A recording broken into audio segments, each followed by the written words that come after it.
In this module, we would be studying about the political environment of business. After studying this module, you shall be able to understand the concept of political environment, identify the critical elements of political environment, assess the impact of different political factors on business.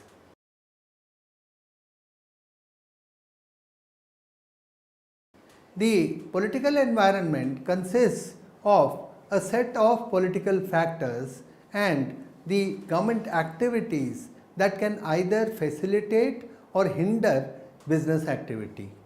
It is one of the less predictable elements of the business environment.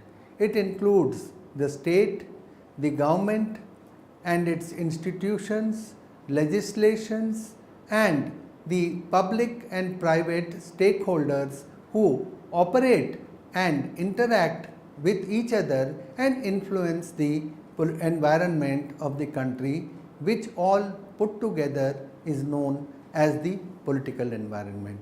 The political atmosphere should be good, it should be stable and it should benefit the firms so that they could operate in a better environment and they could be more profitable, more successful and could lead to greater economic growth in the country.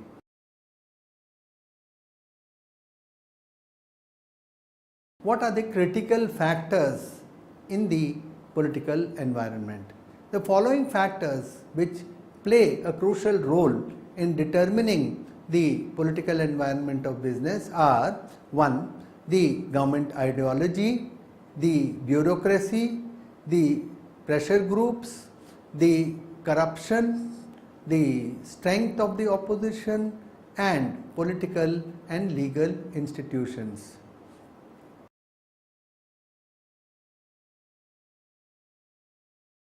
Let us first consider government ideology. Over a long time period, many political philosophers have expounded on the variety of political ideologies.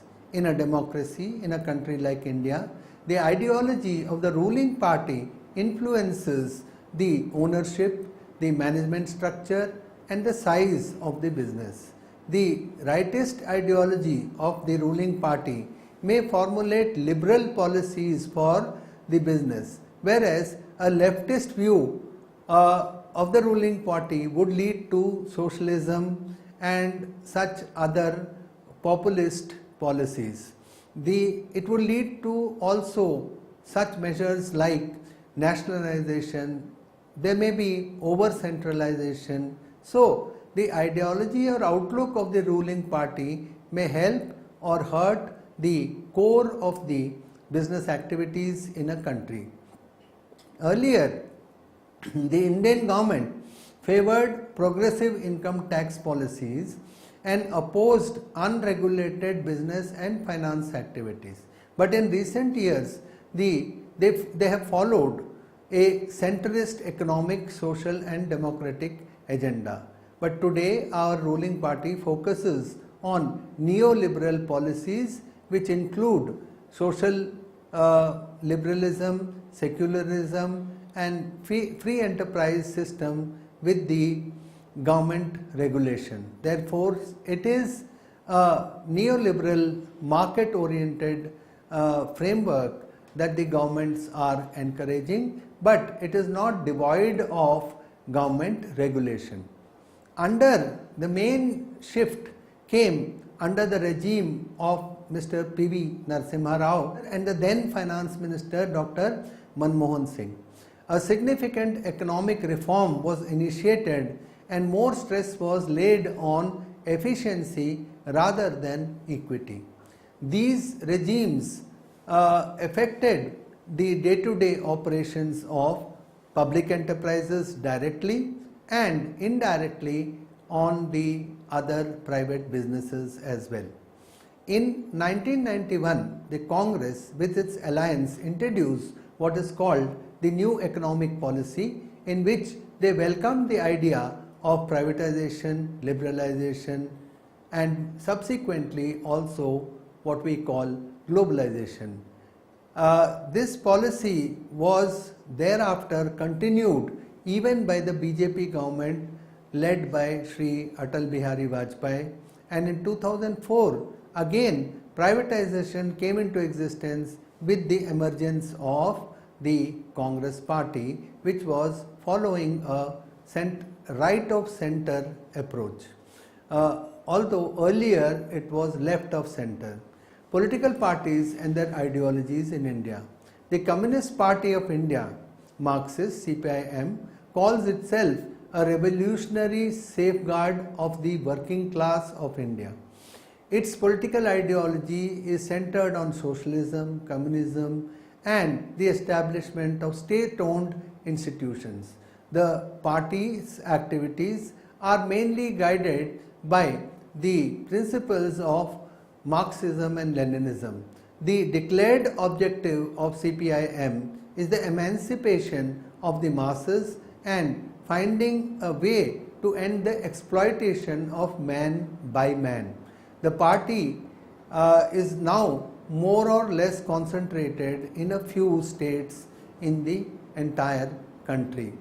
Despite falling under the communist family, the All India Forward Bloc is distinctly different from other left parties. Unlike CPI and CPM, the AIFB is a left-wing political party that does not follow Marxism and Leninism. The party is an advocator of the socialism that is identified by the thought of Subhash Chandra Bose. The Congress has been the ruling party in India for several decades, and the Congress remained the dominant party in Indian politics, and it has influenced the political environment and won several elections and has remained in power, including some coalition governments. The social liberal outlook of the Congress party is generally placed left of center, although in recent times there is a shift which makes it more right of center. It follows the Gandhian principles of upliftment of the poor sections of society. Unlike many contemporary parties, Congress supports liberal nationalism, which can be referred to more as tolerant nationalism, and particularly it looks towards equality, freedom and rights, and secularism most of all. The BJP and the right-wing politics. BJP has had a good run in the past 3 to 4 decades, and slowly it has entered into the mainstream politics, and gradually it has recognized, and it has been recognized as a national party. In recent years, it has had 2 stints as at the center by forming a government. The Bharatiya Jana Sangh was the erstwhile form of BJP, and it owes its allegiance to the Rashtriya Swayamsevak Sangh, the RSS, and certain negative thoughts have also been associated with the BJP in terms of the Ram Janmabhoomi movement and so on, which led to social unrest. Now, apart from that, the basic ideology which BJP is adhering to is known as integral humanism. It was formed by Deen Dayal Upadhyay in 1965.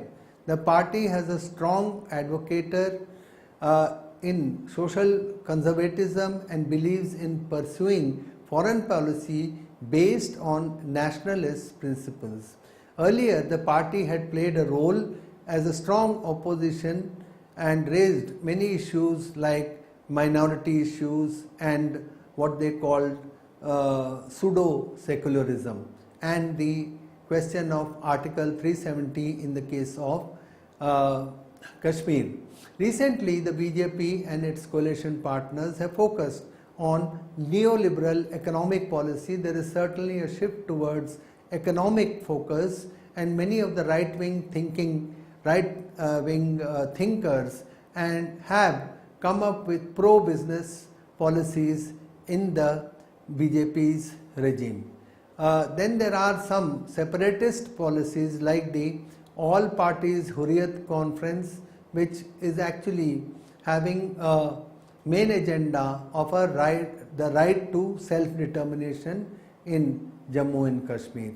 Apart from this, there are regional formations. Regional formations had such parties like Bharti Samajwadi Party and Bahujan Samajwadi Party, and the SP, which is the Samajwadi Party, Biju Janata Dal United, and RJD, and so on, Rashtriya Janata Dal, and so on. So all of these parties are mainly regional parties, but in their own sphere they do form something like a third force, and these regional parties have formed highlights different issues such as empowerment of scheduled castes and scheduled tribes, regional development, anti-corruption, and so on.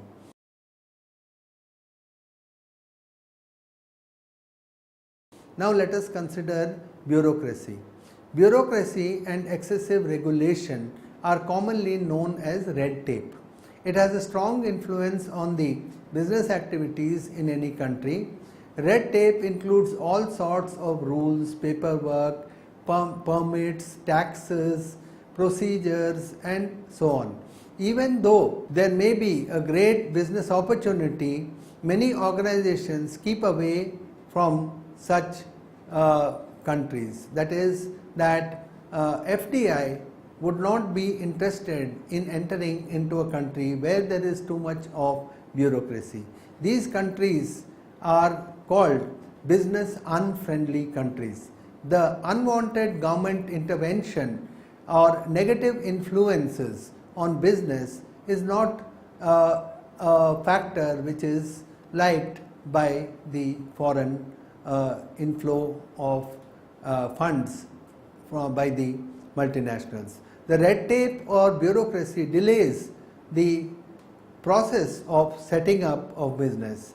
Approvals, permissions, and limits, and certain ceilings, all of these act counter to the interests of new businesses even within the domestic economy, and also in terms of new businesses who would like to come from abroad and set up their businesses in India.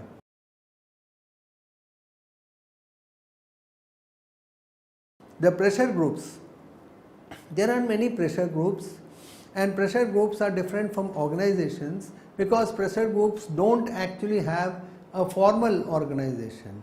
Okay, so therefore a group of people or a group of institutions may come together for a particular purpose, and their purpose is to secure their own interest, and the members of this group, they would use all kinds of measures and means to pressurize the government. So unlike the stakeholders, they do not have any interest in the organization. They may have any cause, such as it could be about, let us say, environmental issues or social issues, education, health.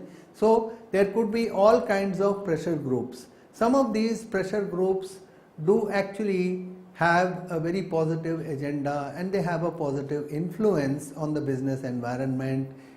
For instance, if they are talking in terms of the environment, improvement of the environment, or if they are talking in terms of unemployment, education, health, etc., this leads to a better environment in which the businesses can operate without so much of unrest and uncertainty. The types of actions undertaken by these pressure groups there are 4 types of actions or issues. One could be a single cause. The pressure group focuses on a single cause, such as environmental conservation, health issues, education and so on. They multi-cause. The focus of certain pressure groups could be wider. Okay, for example, consumer protection or trade unions or other workers' rights and workers' conditions and so on. So it could be much wider.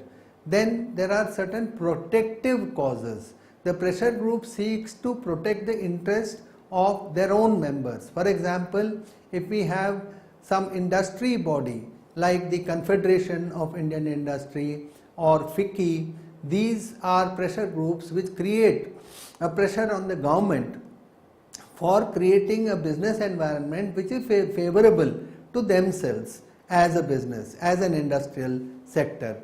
Then promotional causes. There are pressure groups which promote issues related to its members and to society in general. For example, we could speak of Rotary International, which has promoted the cause of eradication of polio. The approaches that pressure groups take could be either direct or indirect.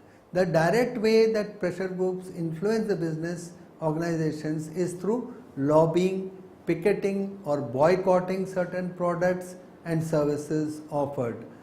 The indirect actions could be creating publicity, circulation of petitions, awareness programs and conducting research. Sometimes the pressure groups may also lead to resort to civil disobedience. When the businesses discover that the pressure groups are interested in certain companies, they often try to negotiate with such pressure groups, and in this way the pressure groups become very influential and they are able to affect the environment in which the business operates. The influence of the pressure group depends upon the business activity, how critical it is, the relevance of the issue, the reputation of the group and the contacts of the pressure group with the media and politicians. Successful campaigns can lead to change in the legal, ethical and other such business practices. This may actually lead to an increase in business cost. It may sometimes damage the business image. It may lead also to certain positive things like changes in the products. That is, we have the prominent example of Maggi in recent times, where pressure groups have forced the Maggi's production to stop, and we hope that now it may come back with improved products which are less harmful to health or safe in terms of health and safety. And this may also lead to damage to the company in terms of sales, once again, like it has happened in terms of Maggi. But then it depends on how we look at the problem. If we look at the problem from the point of the society, such a business environment is desirable. If there is a pressure group which is able to bring about such changes, then it is desirable. It is a desirable part of the business environment. In response, the business organization might accept the arguments and then they may change their business practices, might present its own arguments and evidence to counter the publicity, or it might take legal action. But legal action very often is very prolonged and it would not really lead to much of advantages.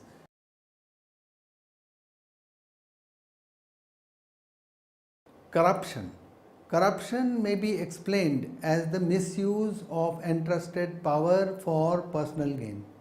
Corruption inevitably leads to a diminished and vitiated business environment.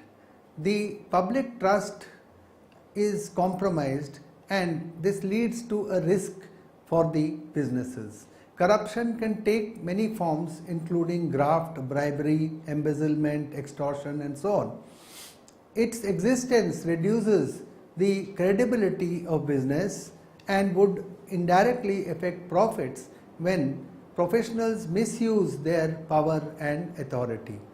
Now, inefficiency could also lead to a peculiar situation as far as the business environment is concerned. If there is inefficiency, then the resources would not be properly utilized. The economic calculations of business are adversely affected, and corruption is also maybe one of the reasons for inefficiency. So therefore, inefficiency, corruption, and then we could also have another situation where there is a loss of resources. In addition to inefficiency, corruption can also lead to a number of other economic impacts on business. Employee ranks are often inflated to cover up the corruption of professional activities.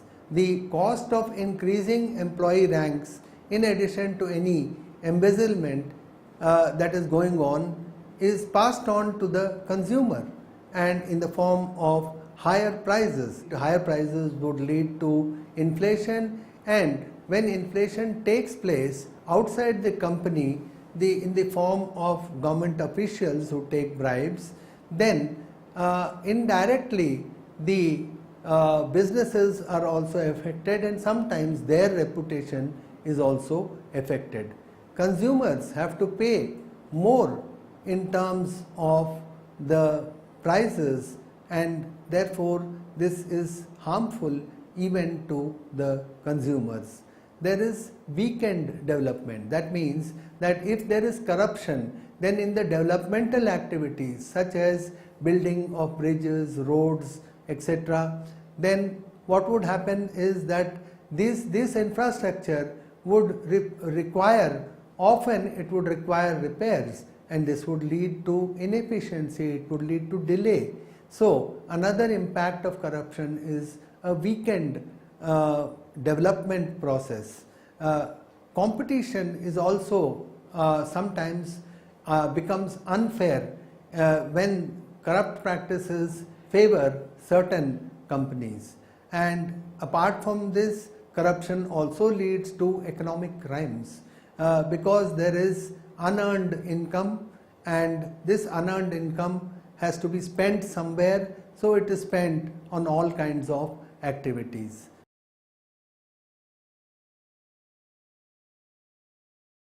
Now, apart from this, we have another factor in the business environment, that is the strength of the opposition. In a democracy, opposition plays a vital role because it is the conscience of the government.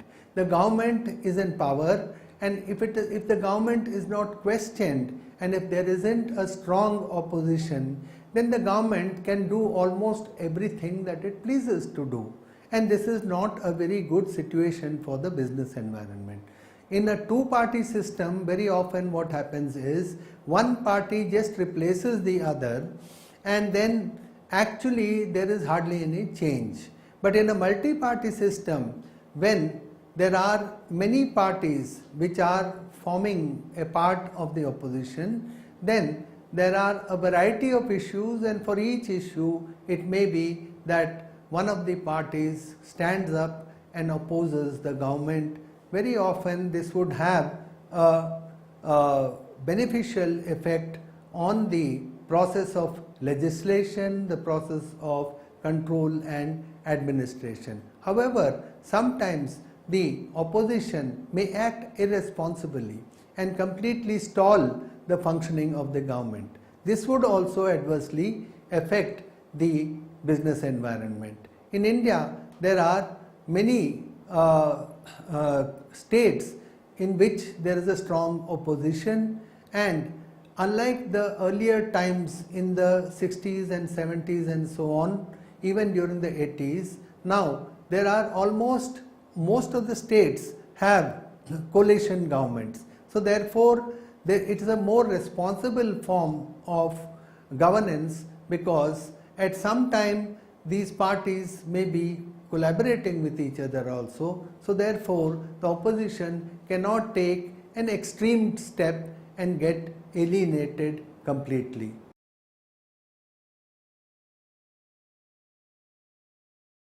Now, let us talk about the political and legal institutions. Businesses operate in an environment and there are large number of political and legal institutions. Various socio-economic legislations are adopted which govern the business operations, and this sum total of these legislations is something which describes or governs the legal environment. In today's scenario, there are so many laws that it is very difficult to sum up everything in terms of what is going on in the political and legal environment. Basically, today's business is more a kind of a legal contract rather than a social contract. Ideally, a business should be an outcome of a social contract. The laws are needed for various other stakeholders in society to protect consumers, to protect the interests of workers, for managers, for owners, shareholders, and the society at large. We could point out certain existing laws like or institutions like the Insurance Development and Regulation Act, IDRA, and then you have FEMA, which is a new version of FERA, which was Foreign Exchange Regulation Act. So now it is Foreign Exchange Management Act, and then in place of earlier we had MRTP. Now in place of MRTP we have the Competition Commission and the competition laws. So there are various, and then there is the judiciary, there are courts, there is the Supreme Court, there is High Court and lower courts and so on. Now apart from this, there are some government departments with which businesses have to deal with. There is Bureau of Public Enterprises, Director General of Supplies and Disposal, Director General of Trade and Development. So there are many, and then there is Ministry of Corporate Affairs, where businesses should go and have to go for getting registered for establishing their own businesses.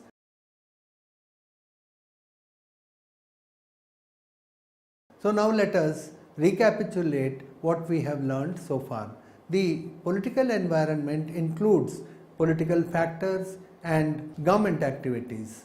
It is a very unpredictable factor in the overall environment of the business.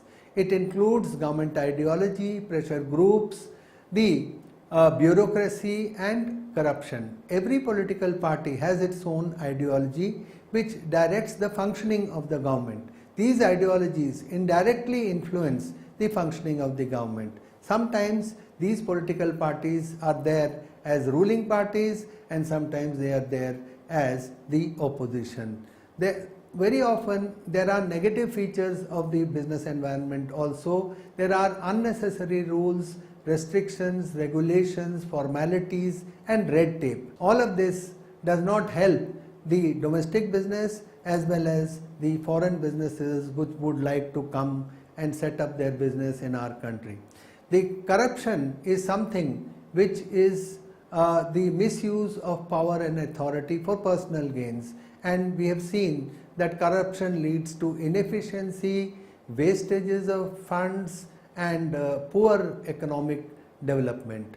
The political and legal institutions are a legal framework which are necessary in a guided democracy like India. We don't have a completely free market mechanism, therefore some legal and political institutions for control are necessary. There are various opposition parties, as we have said. Sometimes they are helpful, sometimes they hinder the environment in the economy.